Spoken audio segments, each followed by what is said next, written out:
Creative Babble. This episode is brought to you by San Pellegrino Ciao, a new kind of flavored sparkling water. The kind made with real fruit juice, a pinch of Sicilian salt, and the sparkle of the Italian sun. With no added sugar and just 10 or less calories per can, enjoy. With love, from Italy. By San Pellegrino Ciao now.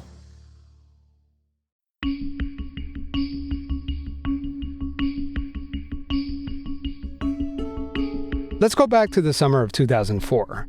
A woman named Emma was having a girls' night out in York, England. So we ended up going into town and just going to this awful club. It was called Toffs.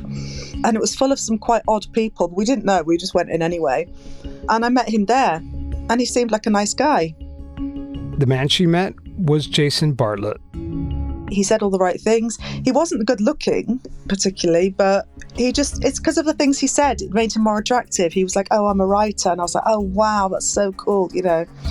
And then that's how the relationship started. He was living with his mother, who's very elderly, in like a sheltered accommodation place in York. Basically, a retirement community. Then he ended up moving in with me. How did that happen? You just were dating a little bit and... We were dating a little bit, and then he got kicked out of his mum's. He got reported living at his mum's place, and they're not supposed to have anyone staying. So I was like, oh, just move in with me for a while until you get your feet, you know, find your feet. And so he moved in with me, and that's when things got really bad. Emma says that she picked up on the red flags early. Bartlett had a habit of twisting his own stories, telling them one way, then suddenly changing the details the next day. And I'd say, no, hang on. Last time you told me that story, you said it was this person. He was like, no, I didn't. And he would like change everything and twist it back to me like it was me that misunderstood. It was never him that made a mistake. It was the start of Jayson Bartlett's gaslighting. Emma says that he was never physically abusive, but he messed with her head, slowly convincing her that she was the problem. Just trying to untangle his lies was exhausting. And then she found out that she was pregnant. I've got the little girl now. With him? Yeah, with him. Okay. Which was kind of, oops. But so my hormones were all over the place anyway. And I think I was just really stressed because I had a little girl, I was a single parent. Emma was already raising a 6-year-old daughter when she let Jayson Bartlett into her life. And now she was pregnant, a single mom, completely unsure if she could trust the father of her unborn child. So she took matters into her own hands. And she had spyware installed on the laptop that Jayson Bartlett was using, just to see what he was really up to. This spyware basically, spied on anyone's passwords that they tried to put into the computer. And when Jayson was out one day, I went on history. He didn't even delete his history. He's so stupid. Anyway, so I went on his history and I found a few dating sites that he'd been on. And I logged in with his password and I found that he'd been chatting to women online. And the funny thing is that he was actually telling them that he was writing a play about someone pretending to be someone else and how easy it was. Classic. But that was the last straw for Emma, who was already in a delicate state, both physically and emotionally. I mean, obviously you felt terrible. You were pregnant. You find out that this guy's talking to other women. Yeah. You're having this existential crisis, right? Yeah. So I was lying in bed rocking. I remember I laid in bed and I was rocking. So she voluntarily checked herself into a psychiatric facility. I went mental for a while, went to a psychiatric hospital, and then the psychiatric hospital said that I was having a crisis at home, and it was basically him. It was him that caused it. It wasn't anything wrong with me. I wasn't given any medications. I was literally given folic acid because I was pregnant when I was in the hospital. Did Jayson ever find out that you were at this institution? Yeah, and he came to visit me once.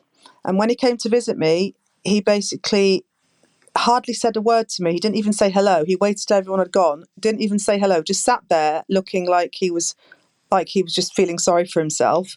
And then the last thing he said to me was, right, I've got to go. Manchester United are playing a match, and just walked out. So he was all talky and nicey when all the nurses were there and stuff. But when he was alone with me, he didn't say anything.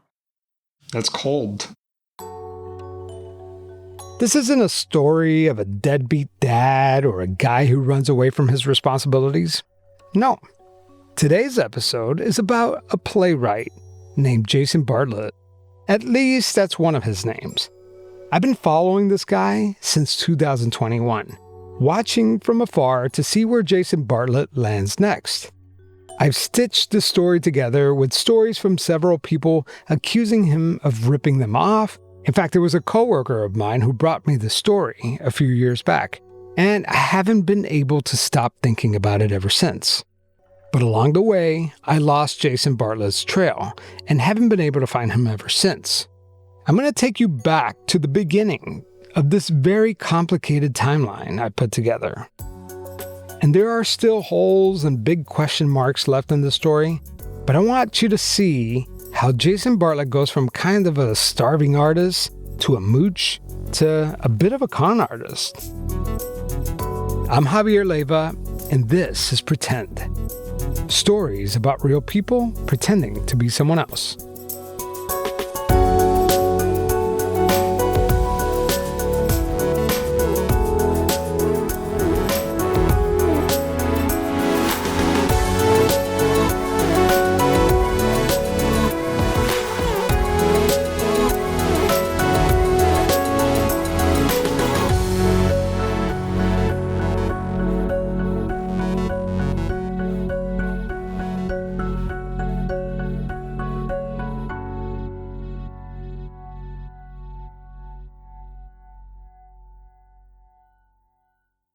This episode is sponsored by Friskies, who would like to tell your cats hi.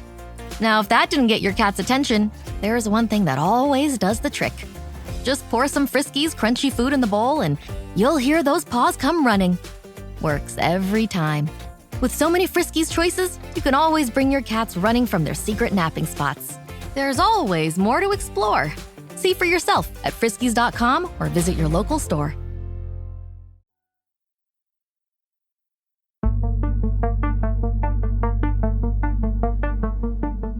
Emma was relieved to have Jayson Bartlett out of her life, but she was worried that one day he might return. When I had the baby in July 2005, I told them that if somebody shows up matching his description, can security just remove him? Because I didn't think he would, because he's a coward, but I just didn't want him trying to get involved, because he's very good at pretending that he's like this amazing guy and he might try and take the baby or something. And I kind of thought he wouldn't, but I had in my head, so there was extra security. And he's never tried to get any contact with the baby? Or I mean, of course not. Don't be so silly. I guess the baby's not a baby anymore. That baby? She was in her 20s now. After Jayson Bartlett was finally out of her life, Emma kept digging. That's when she found Julie, his ex-wife, and learned that Jayson Bartlett had 2 sons with her. She told me that she used to run like it's like in a hospital. You give people like psychiatric help, It's not like in a mental institute. It's just like a hospital where you give people psychotherapy and things like that. And he came up with all these fake documents that he was licensed in these things when they were married. And it turns out he never was. And she found out. And so she got rid of him. I haven't been able to talk to Julie directly. It's believed that she is his first wife. You see, thanks to the internet, these women have been able to connect and share stories, hoping to warn one another before it's too late. Emma also connected with another woman that Jayson Bartlett had been talking to online while they were dating. I rang this woman and she said, look, I'm going to choose to believe you. So we met up and she was saying, oh, well, what I'm going to do is we're going to have revenge on him. So he still thinks that I like him and stuff. So I'm going to teach him a lesson. And so she had this plan just to sabotage him completely. But then I rang her one day and they were actually out together in a restaurant or a pub. And she'd left her phone on the table in the pub to go to the toilet, And he answered the phone. And so I know, and he was like, hello, Emma. And I was like, oh, God, I literally nearly had a heart attack. Knowing what I know now, I asked Emma if Jayson ever tried to steal money from her. He didn't take money off me. I mean, I did pay for him to have his hair bleached a couple of times, and I did pay for him to have flyers for his play, because he actually put on a play in York called The Luckiest Man in the World. I read an interview on the BBC about Jayson Bartlett's play. They asked him, quote, "What is the luckiest man in the world about?" He said, "We've all made decisions in life, and this is about having that ability to look back and think about where those decisions will take you. We all act on impulses sometimes, and in hindsight, we realize that we made the wrong decision." The reporter asked him, "How much of this story is about you?" Jayson said, "There are parts of my life that are in there. I've certainly made mistakes. And while I never sat down and intentionally thought about addressing the issues, I think they come out in the writing. The fact that I'm single because of my divorce says a lot. I've made mistakes in my marriage, and this is about facing up to them." Unquote. The Luckiest Man in the World was set to debut at the Lowry Studio in Manchester. And that was at a theatre, and he got actors in and stuff, but he never paid anybody. He never paid the theatre, he never paid the actors, nothing. But the play actually went live and everything? It actually went ahead, yeah. Oh my God. And what was the backlash there? Well, people thought I was involved with the scam because obviously I'd been with him. And I had to basically tell people, look, I've split off from him. I don't have anything to do with him. I don't contact him at all, but they all thought I was lying. So you said his plays weren't particularly good. Did you go see that one play where he didn't pay anybody? The Luckiest Man in the World was basically like a one-man show. So there was literally only him as an actor. It's so pathetic. It wasn't really that bad. But I mean, if you go on Facebook and read some of his poetry, it's shit. It's like, wow, you're a fucking knob. It's safe to say that there's no love lost there. Emma says that she tries to track down Jayson Bartlett as much as she can to warn other women about what this man is capable of. He loves himself. He loves the way he looks. He loves the way he dresses. He just loves his voice. He loves everything. He thinks he's amazing. All right. He's such a dick. I mean, seriously, I've never met anyone like him, and I never, ever want to meet anyone like him again. When we come back, Jayson Bartlett moves on to a whole new victim. Her story after the break.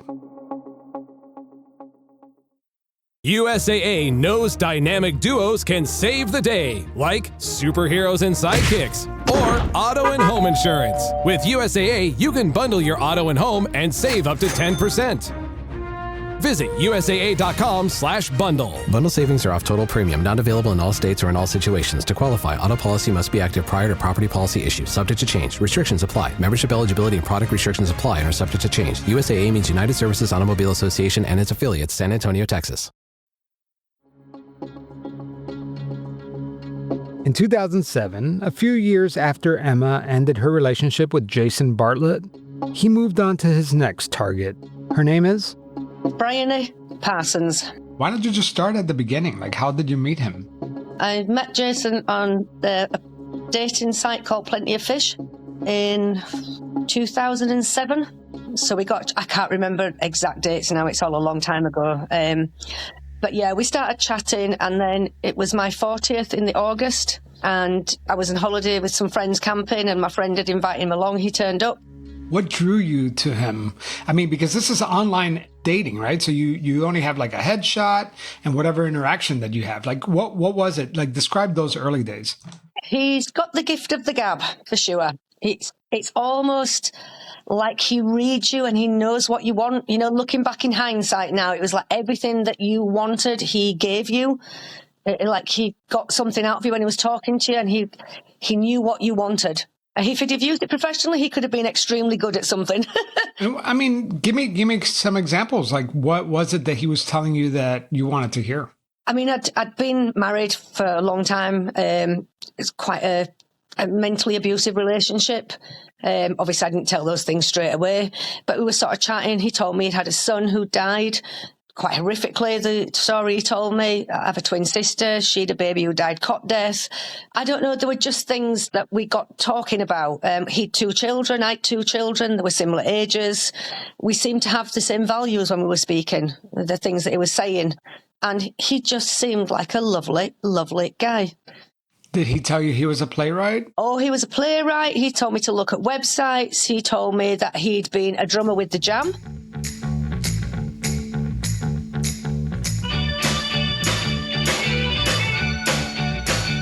In some ways, he made himself quite famous. He wasn't hugely famous, but he did kind of, sell on that he was a big man. He'd done well in life. He was a legend in his own mind, right? Yeah, yeah. They officially started dating in August of 2007. By that Christmas, they were engaged. At first, he'd just stay over here and there an odd night or two, but by New Year's, he was practically living with her. He still had a place in York, about an hour and a half away from Briany, but pretty soon, he was looking for flats near her. Rent wasn't cheap, and they figured, hey, why pay for two places? So he moved in. That's how it all started. And did he do the whole get down on a knee and give you a ring type of deal? Was it that kind of engagement? Not quite, but nearly. Yeah, nearly. Yeah. Describe it to me. Like, what happened? He started talking about getting engaged and that I was he'd tell me that I was the most amazing person he'd ever met, how wonderful I was. He'd never met anybody like me. I was so honest. I was so open, blah, blah, blah, blah, blah. It's just all. And then the Christmas, we went in after Christmas, I think, that we bought the ring. It wasn't an expensive one, but I don't have expensive tastes either. It wasn't about the money. I'm not that kind of person. And then we got married in the September 2009, so 2 years later. Wow. Was it a big wedding or was it pretty simple? No, just a small wedding, registry office. We'd both been married before. Both had church weddings. Well, I did. I don't believe half of what he tells me, but yeah. So we've both done the big thing. But right away, there were warning signs, like gaslighting. Odd little bits that there were nothing you could put your finger on that were kind of like would make me just question. But every time I started to have doubts and I'd confront him, he always had a very sort of valid reason. And he always it came around in a circle that I was the one who was out of order, not him. He was very good at doing that. Another classic con artist move was creating a sense of urgency when it comes to finances. Just before we got married, his card was cloned, he said, and all his money was taken. And we ended up borrowing £1,500 off my mum for the wedding, which he never paid back. And obviously his card hadn't been cloned and there was no money on his card. It was all just rubbish. So I ended up paying for the wedding, for all of it. Another red flag was when Jayson Bartlett asked to have joint accounts. He wasn't earning money. He was working from home. I had a job. And I kind of got a little bit, I've been on my own a long time. I've got 2 children. I have to safeguard myself. I've never had lots of money. I was a single mum. He said it was a gold card to his account. It turned out it was actually, I found out later, a prepaid, those prepaid cards that you can get that you load money onto. They're not really, there's no account. But I didn't know that at the time. I gave access to my account. He was sharing his, I shared mine. So he shared a gift card. Yeah, basically. And you shared your actual account. Yes, yeah. Wow. We got married, and literally within days of me getting married, I work for the local council and I have a workplace pension. Within days, he wanted his name put in on the pension. And did you give it to him? No. I got a lot of grief off of him. And basically, I was lucky because he was kind of stood over me and going, if you love me and we've committed our lives to each other and blah, blah, blah. And we'd literally been married, I think, 2 weeks at this point. So that's when the red flag started. And it was kind of like, this is not right. And how did he know about it? My wage slips, everything was an online thing through my workplace. The only thing I received were pension statements in the post back then. So he clearly had been going through all my paperwork, everything. He knew everything about me. But yeah, things started to get very tight financially. He got quite controlling with the money. For all it was my bank account, my wage that was going into it. I didn't always have petrol fuel for the car. My daughter's prom was coming up. I was having to shuffle money around to buy her a prom dress, things like that. He had and then I discovered that the bills weren't being paid. And was he bringing in any income or is it just you? Carer's allowance. He was putting the play on and he was doing interviews and going off to these business meetings all the time. And when we were getting married, we were literally getting married on Saturday, and on Wednesday he was going to this business meeting in Liverpool. And he comes down wearing the suit that he's going to marry me in on Saturday. And I was kind of like, no, that's the wedding suit. What are you doing? But no, so he ended up, because I said, if you wear that suit tonight, then you're not wearing it on Saturday. You need a new suit. So he wore the suit and off he went to his business meeting and he never came home. Jayson Bartlett ran off to a meeting, air quotes, wearing his wedding suit. Knowing what she knows now, that meeting was a big lie. But at the time, she had no idea, so she married him anyway. What I missed out is after we got married, he moved his mum and brother in with us.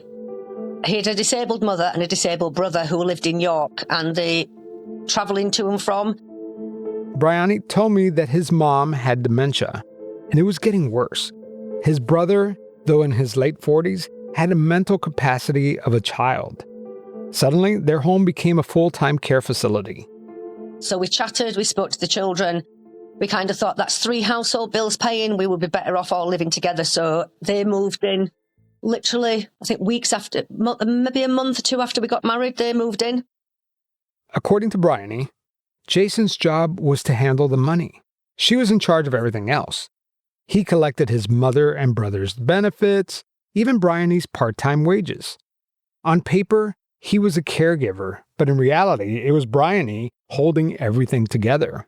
She worked, raised the kids, cleaned the house, and cared for 2 vulnerable adults. Everything fell to me and it all just became too much. And I was having a really good clean-up one day and we had this tall, like a television unit thing, big shelving, and it was time to clean on top. It hadn't been done for a while, and I found a huge amount of letters hidden up there. They were way his reach. I needed a chair to get up there and reach. And that's when I discovered that all this time he'd been spending money like we had lots of money. He'd not paid a single bill. What did you find up on top of the TV? What did you call it? Bills. Oh, bills. Water rates, gas, electric, telephone, and nothing. He'd not been paying anything. He had all the money and no bills were paid. So he's handling the house finances. He's getting his mother's income, his brother's income from being a caretaker, income from your hard-earned paycheck, supposedly paying these bills. Yeah. Yet you find a bunch of bills that are unpaid. So what's he doing with all this money? Spending. New suits, spray tans, hair done, impressing everybody. At this point, we are struggling to have any money for food and things. And so it sounds like the relationship and the marriage didn't last very long, did it? Briany says that the marriage lasted a grueling long year. I could no longer take the pressure. So she left. A coworker helped her find a cheap rental. She packed what she could and left everything else behind. How do you take your cooker, your dishwasher, your washing machine, your television when there are 2 disabled people in the property as well? Everything was mine. But I walked out with a single bed and our clothes and started from scratch again. Within weeks, months, the debt collector's letters start to arrive. And I discovered that Jayson had started getting debt out in my name back in August 2007. I mean, you're struggling to even buy food at this point, right? Yeah. So he said this money was coming in. And did the check ever arrive? So he swore on the lives of his 2 boys, bearing in mind he's lost a boy already, like quite young. So I believed him, because I'm so bloody gullible and stupid. I'd taken on a second job, a full-time job and a part-time job, trying to make ends meet and pay some of the debts. I also discovered at some point, I don't know when it was really, but I noticed that in my checkbook that some of the stubs were missing. They'd been taking checks out and he had tried to cash some checks, but they hadn't gone through because the signature wasn't right. I left him early 2011. By the end of that year, I discovered I was about £10,000 in debt to various companies. It was just horrendous. Like a lot of the romance scams that we've covered on this show, this one left a mark. Not just the loss of money, that hurts too, right? But the trust. After something like this happens, letting your guard down, well, that gets a lot harder. I don't think I'd ever have another relationship. I've tried. I have trust issues. serious trust issues. The betrayal led Briany to do some digging to find out who she really married. So when things started to, the debt letter started and it was kind of like, what the hell is going on here? I logged on to his Facebook account, Messenger, and his emails, and I discovered that he'd been dating other women and on the dating sites for the whole time we were together. And that Wednesday meeting that he went to, before we got married, he actually stayed, he went and booked a hotel and stayed in a hotel with another woman on the Wednesday before we got married, wearing the suit he was going to marry me in. But here's the kicker. Remember how Jayson Bartlett tried to get added to her pension? A few years after we'd split up, I got my pension statement through, and I noticed that I've got 2 children, the lump sum is split between them, and I was like, hang on a minute, I've been paying in this for years, why's the lump sum gone down? And I saw a little thing at the top that said my spouse would get a pension because I was married. So automatically after 2 years, because I was married, he was added to my pension. That's how it was done.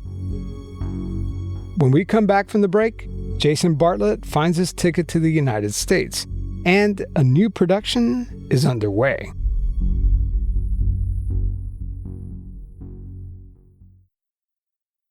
With a major selection of the looks your kiddos love starting at just $4 in the Walmart app, a new school year means a stylish new them. Who knew? Find skater skirts and Crocs that say, I'm casual but cool. Sparkly sneakers that say, it's my classroom, you're just learning in it. And preppy polos that say, I'm the teacher's pet, even if they're mommy's menace at home. Find their favorite styles starting at just $4 in the app. The Walmart you thought you knew is now new. Now we're going to jump to 2017. Jayson Bartlett is still very active on the online dating sites. And that's where he meets a woman in her mid-50s named Melanie. Jayson Bartlett turns the charm on and Melanie is hooked. There's one important detail though. Melanie has been diagnosed with a debilitating disease similar to Parkinson's. This is Alex, Melanie's son. She was married, but no longer wanted to be in her marriage and started doing the online dating kind of thing. And she was very public about the fact that she was diagnosed with Parkinson's. That's when Melanie met a playwright from England named Jayson Bartlett. They met, and then, shortly thereafter, they were living together. That's right. Jayson Bartlett had moved from England to Cary, North Carolina, near Raleigh, and was living with Melanie. This is Sabrina, Alex's sister-in-law and Melanie's daughter-in-law. His name is Jayson Francis Bartlett. When he met Melanie, he was using the alias of Alexander Jayson Bartlett. I don't know the whole story of if Melanie always knew his name was something different or what the situation was, but I didn't know that his name wasn't Alex until later when he claimed that the reason he went by Alex is because that was the name of his infant son who died, which that is true. Jayson did father a baby from a previous relationship, and that baby reportedly passed away from SIDS. But Jayson tells everyone that the child was murdered, and that's why he uses the name Alexander in memory of his son that was murdered. He has a few, what we think are kind of made up pages on that play and his success and that kind of thing. And, with her knowing that she was sick and being older and, coming to the end of her marriage, I think she kind of saw it as the fairy tale kind of thing. Oh my gosh, I've met this guy, super handsome, very outgoing, very easy to talk to kind of person, right? He's successful as a playwright. At least that's what it looks like through his web pages. And he wants me to help him do his next play, to put that together. And we're going to go into business together. And that was the whole thing. Melanie was swept away by this artistic fantasy. Jayson Bartlett was the writer, and she was his muse. They were going to put on a show that would be their legacy, or so she thought. The new play that Jayson Bartlett was working on was called The History of Now. So for her, it was the greatest thing in the world. Honestly, I was happy for her at first because I was like, well, hey, you found someone new and you seem very happy and he seems like he's successful. And like I said, he's very charming, very outgoing, very easy to talk to kind of person. I guess it was probably, like I said, around the end of 2017 or so, she started to exhibit a lot of the shaking and things like that. So at that point, we knew that what we thought was Parkinson's. And so it gave me even more confidence that she had found this guy, because he was like, I'm standing by her, we're going to go through this together kind of thing. And as a plus, I've taken care of patients who have had Parkinson's in the past, because I've also worked as a caretaker.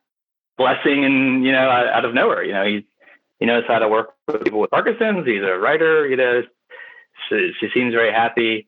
Pretty soon there was discussions about her possibly moving to the UK with him. And then that didn't go very far. And so really it just was, he was living in her house. Melanie's health was in decline. But in 2018, Jayson Bartlett said something that surprised everyone.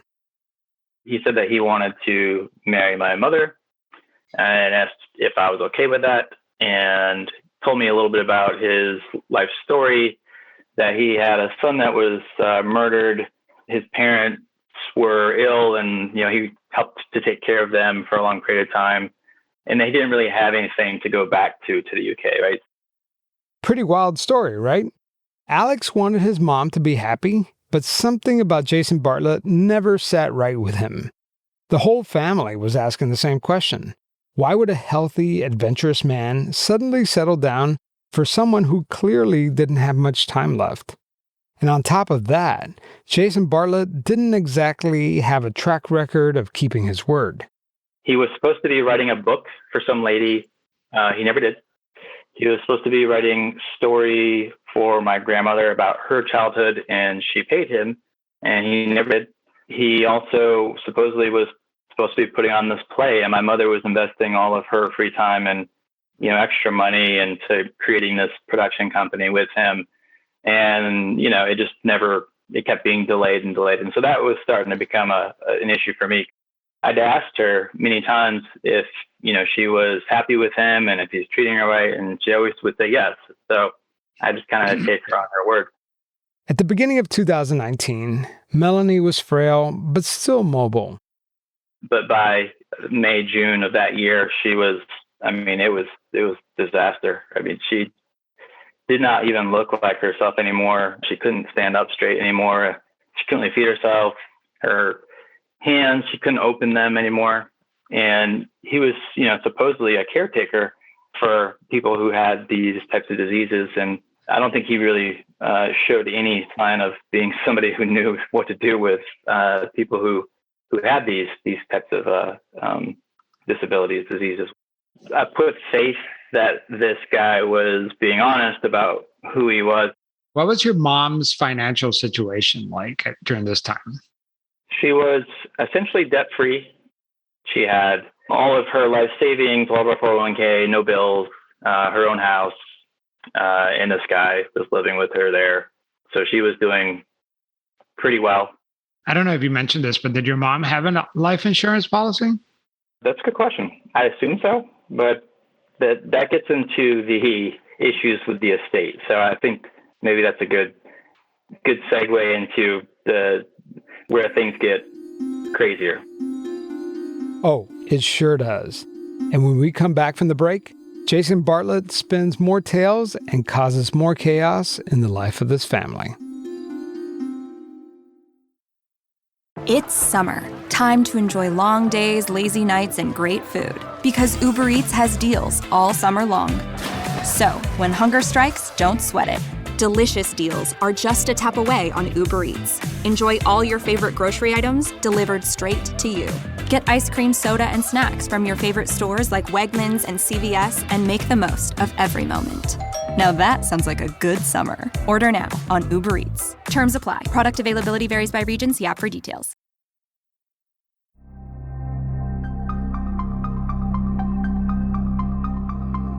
Jayson Bartlett painted a picture of a starving artist that has simply entranced a sick and dying woman. In 2019, Melanie's health was failing quickly when she and Jayson Bartlett took a trip to see Melanie's mother in Connecticut.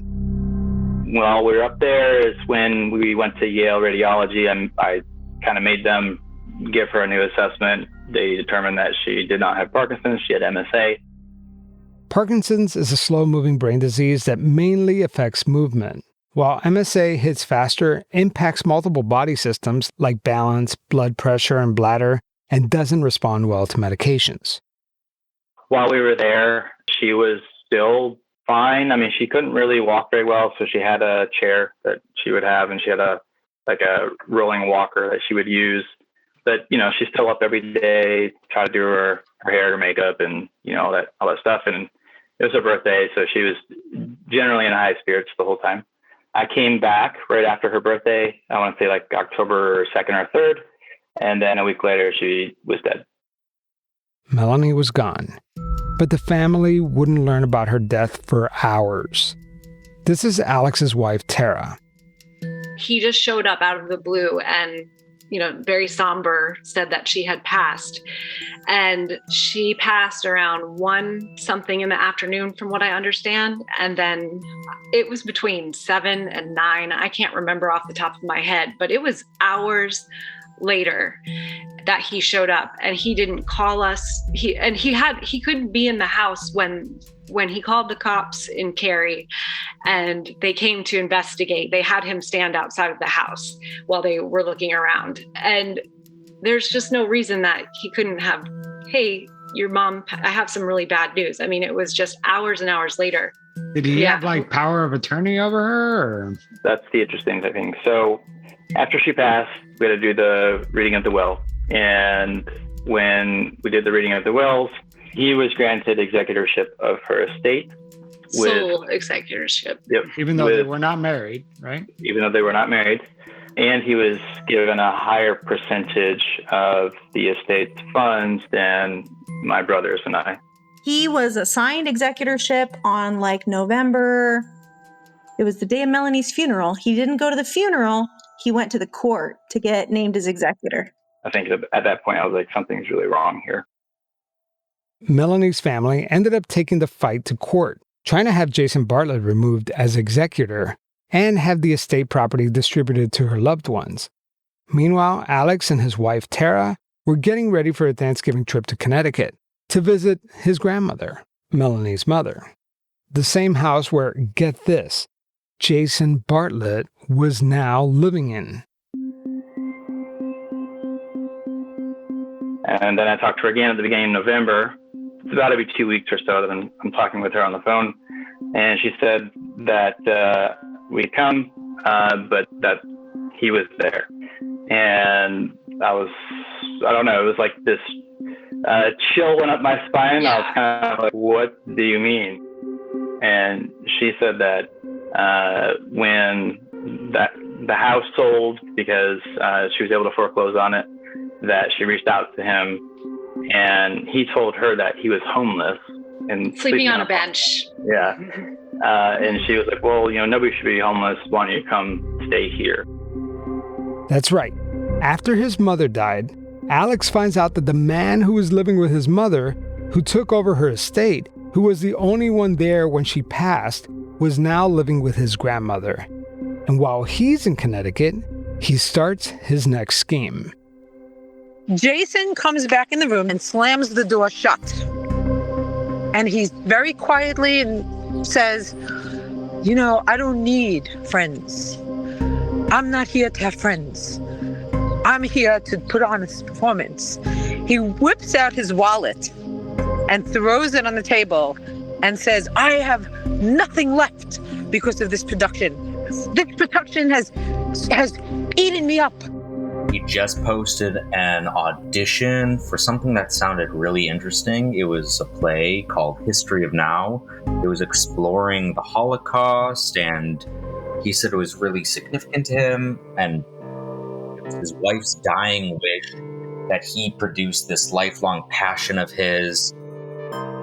That's next time on Pretend.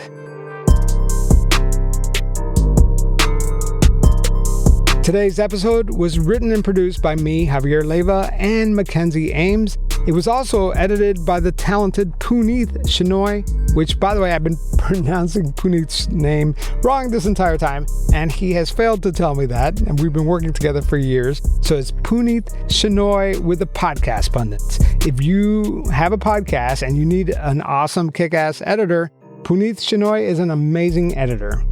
Our theme music was composed by thechicken.net. Also, before we go, Part 2 of The Playwright is available right now on Patreon and Pretend Plus on Apple Podcasts. Spread the story around. I'm trying to look for Jayson Bartlett. Would love to know what he thinks about all this. And before I go, I want to give a shout out to the folks at Two Roosters Ice Cream. Two Roosters is an ice cream store chain here in Raleigh, North Carolina. And this month, the month of July, they're featuring local podcasters and have flavors for each of them. And they honored me and Pretend with our very own flavor. It's called Javier Leiva's Fudge Toffee Crunch, inspired by Javier Leiva's true crime podcast, The Pretend Podcast. It has brown butter base and is loaded with toffee bits and fudge ripple. And let me tell you guys, I'm not kidding. They're not paying me to say this. Is delicious. And I am so honored. I've been on Times Square, featured on a Spotify billboard. I have 4 Emmys. Like, you know what? None of that matters because I have my own ice cream. It is so cool. Highlight of my career. I definitely have peaked. Anyway, I always love hearing from you guys, either story ideas, just kudos, whatever. Send me an email, javier@pretendradio.org. I love getting listener emails, and I try to respond to every single one of them, so keep them coming. All right, that's all I have for you today. We'll be back with part 2 of The Playwright next week. Talk to you soon.